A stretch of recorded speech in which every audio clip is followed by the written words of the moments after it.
Hello friend, कैसे आप सभी। उम्मीद करता हूँ कि आप सभी अच्छे होंगे। हेलो फ्रेंड, कैसे आप सभी। उम्मीद करता हूँ कि आप सभी अच्छे होंगे। तो आज की इस क्लास में आप लोग का बहुत बहुत स्वागत है। तो आज की क्लास में हम लोग करने वाला बिहार बोर्ड इंटरमीडिएट परीक्षा 2025 के लिए जो मॉडल सेट जारी किया गया था बिहार बोर्ड के द्वारा।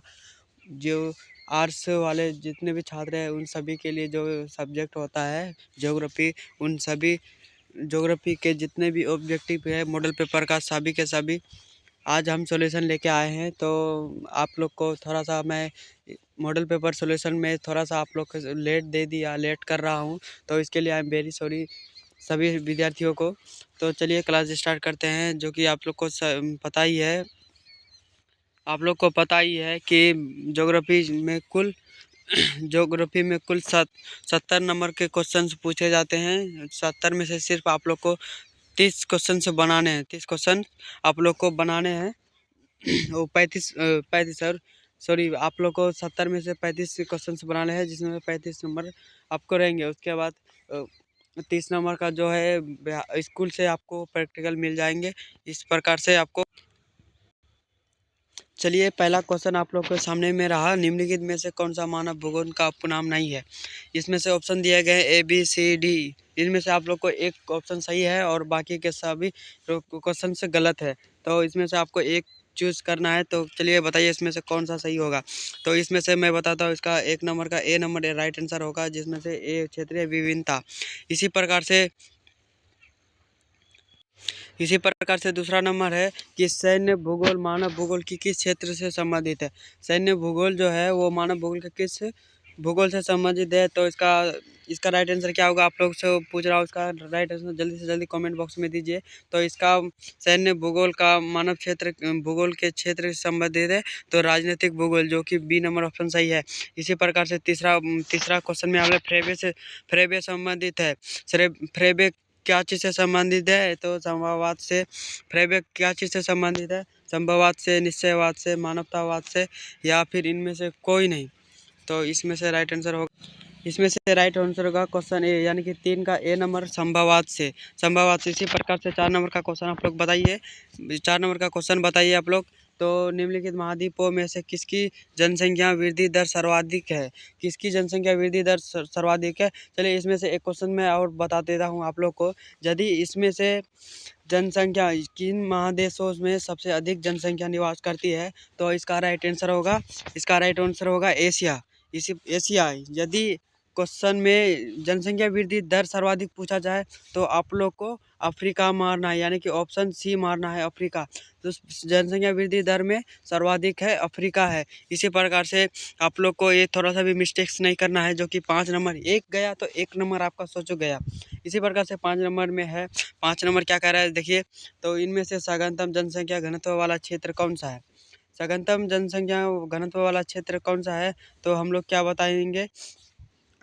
बताएंगे उत्तर। तो इसका ऑप्शन देखिए, दक्षिण पूर्वी एशिया ये नहीं होने वाला है। पश्चिम यूरोप ये भी नहीं होने वाला है। उत्तर पूर्व उत्तरी अमेरिका और दक्षिण पश्चिम अफ्रीका। तो इसका राइट आंसर होगा दक्षिण पश्चिम अफ्रीका, जिसका 5 नंबर का नंबर डी आंसर होगा। इसी प्रकार से 6 नंबर पे हम लोग आइए। 6 नंबर हमारा क्या कह रहा है। 6 नंबर कह रहा है कि जनसंख्या वितरण को प्रभावित करने वाले सबसे महत्वपूर्ण कारक कौन से हैं। जनसंख्या वितरण को प्रभावित करने वाले जितने भी कारक है उसमें से हमको बताने वाला है। चलिए मैं बता देता हूँ जनसंख्या वितरण क्या होता है।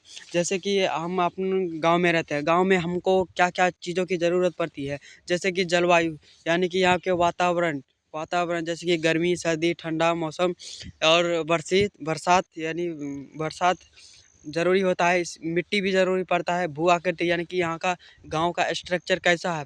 इसी प्रकार से आप लोग को क्वेश्चन में पूछा गया है 6 नंबर का। तो इसका आंसर क्या होगा, भू आकृति या मिट्टी या फिर जलवायु। तो अभी मैंने बताया, इसमें हम लोग को गांव में रहने के लिए सभी चीज़ों की ज़रूरत पड़ती है। तो चलिए इसका राइट आंसर डी नंबर होगा, इनमें से सभी। इसी प्रकार से 7 नंबर के क्वेश्चन में आइए हम लोग। निम्नलिखित देशों में से 7 नंबर में क्या कह रहा है, निम्नलिखित देशों में से किसका लिंगानुपात सर्वाधिक है। इसका लिंगानुपात सर्वाधिक है। तो आपसे लिंगानुपात सर्वाधिक पूछा जाता है तो आप क्या बताएंगे। ऑप्शन नंबर ए भारत, या ऑप्शन नंबर सी चीन, या फिर ऑप्शन नंबर बी चीन, या फिर ऑप्शन नंबर सी जापान, या फिर या फिर लेटविया। इसका राइट आंसर होगा लेटविया। यानी कि देशों में से सबसे किसका लिंगानुपात सर्वाधिक है, तो लेटविया का सर्वाधिक है। इसी प्रकार से 8 नंबर का क्वेश्चन में क्या कह रहा है, 8 नंबर का क्वेश्चन कह रहे हैं निम्नलिखित देशों में से किसकी प्रसन्नता को प्रगति को प्रगति का माप माना गया है। किसको माना गया है, भारत को, जापान को, भूटान को, रूस को। तो इसका राइट आंसर होगा भूटान को माना गया है। किसको माना गया है, भूटान को माना गया है। चलिए 8 नंबर का क्वेश्चन में आइए हम लोग। 8 नंबर का क्वेश्चन क्या कर रहा है, 8 नंबर का क्वेश्चन क्या है, कह रहा है आयु लिंग पिरामिड का संबंध किससे है। आयु लिंग पिरामिड का संबंध किससे है, तो इसका राइट आंसर क्या होगा, तो पुरुष एवं महिला जनसंख्या से, या फिर नंबर बी जनसंख्या घनत्व से, या फिर जनसंचर्या सारक्षा से, या फिर इनमें से कोई नहीं। तो इसका राइट आंसर होगा पुरुष एवं महिला जनसंख्या से, पुरुष एवं महिला जनसंख्या से। इसी प्रकार से 10 नंबर का क्वेश्चन में हम लोग आइए। 10 नंबर का क्वेश्चन क्या कह रहा है, निम्नलिखित में से एकल कृषि उत्पादन है। एकल कृषि उत्पादन है, निम्नलिखित में से एकल कृषि उत्पादन है केला, चाय या फिर रबर, या फिर इनमें से सभी। इसका राइट आंसर होगा इन तीनों के बारे में, यानी कि इनमें से सभी। 11 नंबर का क्वेश्चन देखिए क्या कर रहा है हम लोग को, निम्न में से प्राथमिक क्रियाकलाप से संबंधित है। निम्नलिखित में से कौन प्राथमिक क्रियाकलाप से संबंधित है, कृषि प्राथमिक क्रियाकलाप में आता है, वानिकी ये भी प्राथमिक क्रियाकलाप में आता है, अखरोट ये भी प्राथमिक क्रियाकलाप में आता है। इसी प्रकार से नंबर डी इसका ऑप्शन सही, 11 नंबर का सी ऑप्शन सही। चलिए 12 नंबर का क्वेश्चन क्या कह रहा है हम लोग को, 12 नंबर का क्वेश्चन कह रहा है रबर किस प्रकार की कृषि की उपज है। रबर जो है किस प्रकार की कृषि की उपज है, मिश्रित कृषि है, या फिर प्रारंभिक स्थायी कृषि है, या फिर रोपण कृषि है, या फिर भूमध्य सागरीय कृषि है। तो इसका राइट आंसर क्या होगा, रबर जो है रोपण कृषि है, जिसको कि एक एक करके रोपा जाता है, एक एक करके रोपा जाता है। इसी प्रकार 13 नंबर का क्वेश्चन आप लोग का जवाब दीजिए। 13 नंबर का क्वेश्चन क्या कर रहा है, निम्नलिखित में से कर्तन दहन कृषि भी कहते हैं। निम्नलिखित में कर्तन दहन कृषि भी कहते हैं, किसे कहते हैं, तो सपन निर्वाह कृषि को कहते हैं, या फिर आदिम निर्वाह कृषि को कहते हैं, या फिर विस्तृत वाणिज्य अनाज कृषि को कहते हैं, या फिर मिश्रित कृषि को कहते हैं। इसका राइट आंसर क्या होगा, आप लोग जल्दी से जल्दी बताने का कोशिश। तो 13 नंबर का क्या क्या सही होगा, नंबर बी आदिम निर्वाह कृषि यानी कि कर्तन दहन कृषि कहते हैं आदिम निर्वाह कृषि को। इसी प्रकार से 14 नंबर में हम लोग आइए। 14 नंबर हमारा क्या कह रहा है,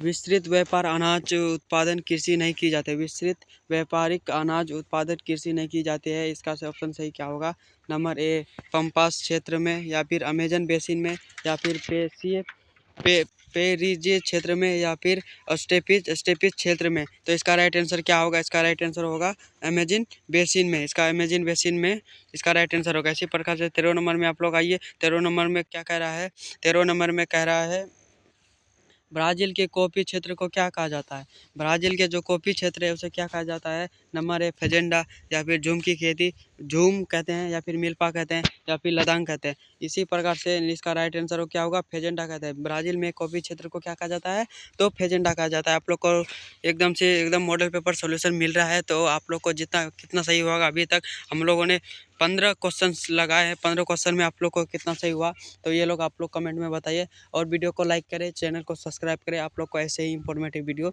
जल्दी से जल्दी लेके आऊँगा। मैं जानता हूँ कि आप लोग का मैं मॉडल पेपर सॉल्यूशन बहुत लेट करा रहा हूँ, तो इसके लिए आई एम सॉरी।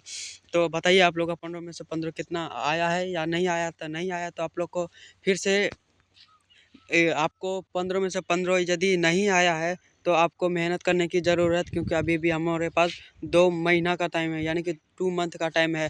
और 2 मंथ में हम लोग 5 दिन 10 दिन या फिर छुट्टी काट लेते हैं, तो यानी कि जाड़ के ठंडा के कारण यहाँ पे बहुत सारे बच्चे जो छुट्टी मारेंगे, और इसी प्रकार बीच में संडे भी आता है। चलिए 16 नंबर का क्वेश्चन क्या कह रहा है हम लोग को। 16 नंबर का क्वेश्चन कह रहा है, क्या कह रहा है, निम्नलिखित में से कौन सा रोपण कृषि उत्पादन नहीं है। यानी कि कौन सा कृषि है जो कि हम रोप कर नहीं रोपते हैं। चाय क्या है, रोपण कृषि है। कॉफ़ी क्या है, रोपण कृषि है। गन्ना क्या है, ये भी रोपण कृषि है। और ये जो गेहूँ है हमारा, ये रोपण कृषि नहीं है, ये रोपण कृषि नहीं है, तो गेहूँ को हम लोग बो देते हैं, बो के रोपते हैं गेहूँ को। इनमें से यानी कि गेहूँ सही होगा। चलिए इनमें से 7 नंबर, इनमें से कौन सा सर्वाधिक 7 नंबर क्या 17 नंबर क्या कर रहा है हमारा, इनमें से कौन अधात्विक खनिज पर आधारित है। अधात्विक खनिज पर आधारित क्या है हमारा, तांबा उद्योग। तांबा उद्योग, तांबा तो खुद एक धातु हो गया। एल्यूमिनियम उद्योग, एल्यूमिनियम भी एक धातु हो गया। सीमेंट उद्योग, नहीं, ये सीमेंट में कोई धातु का उपयोग नहीं किया जाता है। या फिर इनमें से कोई नहीं, तो इसका राइट आंसर क्या होगा, तो इसका राइट आंसर होगा सीमेंट उद्योग, यानी कि नंबर सी राइट आंसर होगा। इसी प्रकार से 18 नंबर का क्वेश्चन देखिए। 18 नंबर का क्वेश्चन क्या कर रहा है,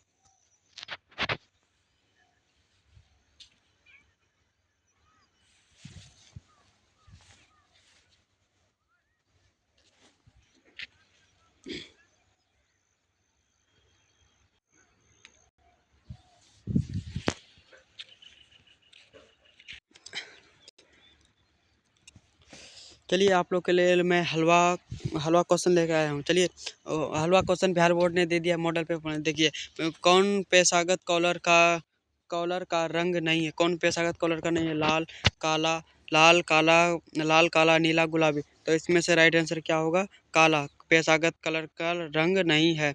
इसी प्रकार से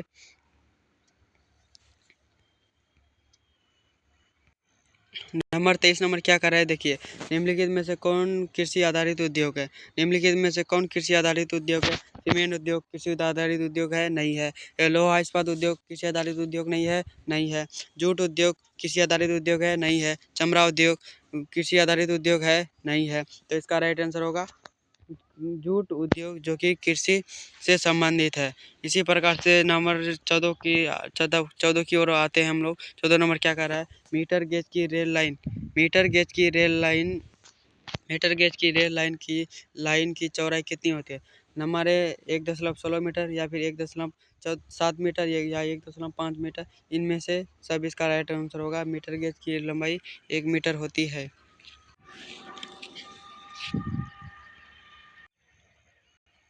चलिए 25 नंबर का क्वेश्चन बताइए, बिग इंच से संबंधित क्या है। बिग इंच से संबंधित क्या है, रेल मार्ग, वायु मार्ग, या फिर जल मार्ग, या फिर नंबर डी पाइपलाइन। तो रेल बिग इंच से संबंधित है पाइपलाइन। चलिए इसका राइट आंसर क्या होगा, पाइपलाइन। तो आप लोग को बहुत बहुत धन्यवाद। आप लोगों ने इतना क्वेश्चन 25 क्वेश्चन हम लोगों ने किए। 25 में से आप लोगों को कितना आंसर सही हुआ, तो आप लोग बताने का प्रयास करें 25 में से आप लोग का कितना आया। 25 में से आप लोग का कितना क्वेश्चन सही हुआ, चलिए आप लोग बताने का प्रयास कीजिए। तो चलिए आप लोग को वीडियो को लाइक और चैनल को सब्सक्राइब कर लेना है, क्योंकि आपको ऐसा ही इन्फॉर्मेटिव वीडियो आप लोग को सामने में लाता जाऊँ। ऐसा इन्फॉर्मेटिव वीडियो आप लोग के सामने में लाया जाता हूँ। और चैनल को सब्सक्राइब करें। चैनल का नाम है जुनून लाइफ हम लोग का संस्थान का नाम है जुनून लाइफ। हम लोग का कोई इसको सब्सक्राइब जरूर करें। तो चलिए धन्यवाद आप सभी का।